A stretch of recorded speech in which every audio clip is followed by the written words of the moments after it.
Kozhikode നാദാപുരത്ത് bus ജീവനക്കാർക്ക് മർദ്ദനമേറ്റ സംഭവത്തിൽ 3 പേർക്കെതിരെ കേസ്. ഡ്രൈവർക്കും കണ്ടാലറിയാവുന്ന 2 പേർക്കുമെതിരെയാണ് കേസെടുത്തത്. റോഡിന് കുറുകെയിട്ട് ബസ് തടഞ്ഞ ആഡംബര കാർ പോലീസ് കസ്റ്റഡിയിലെടുത്തു.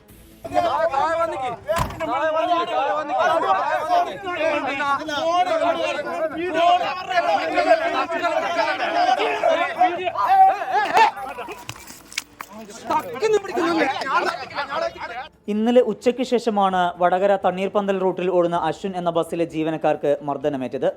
ഓടിക്കൊണ്ടിരുന്ന ബസ് തടഞ്ഞു നിർത്തിയായിരുന്നു അക്രമം.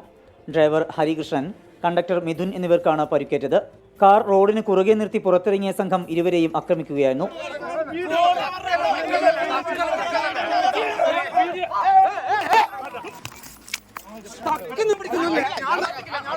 ഇവരുടെ പരാതിയിൽ 3 പേർക്കെതിരെയാണ് പോലീസ് കേസെടുത്തത്. ഡ്രൈവർക്കും കണ്ടാൽ അറിയാവുന്ന 2 പേർക്കുമെതിരെയാണ് കേസ്. പ്രതികൾ ഉപയോഗിച്ച കാർ പോലീസ് കസ്റ്റഡിയിലെടുത്തു. കുനിങ്ങാട് സ്വദേശി അഹമ്മദിന്റെ പേരിൽ രജിസ്റ്റർ ചെയ്ത വാഹനമാണിത്. അക്രമം നടത്തിയവർ ഒളിവിലാണെന്ന് പോലീസ് പറഞ്ഞു. കാറിന് സൈഡ് കൊടുത്തില്ല എന്നാരോപിച്ചുള്ള മർദ്ദനത്തിൽ ഹരികൃഷ്ണനും മിഥുനും സാരമായി പരിക്കേറ്റിരുന്നു.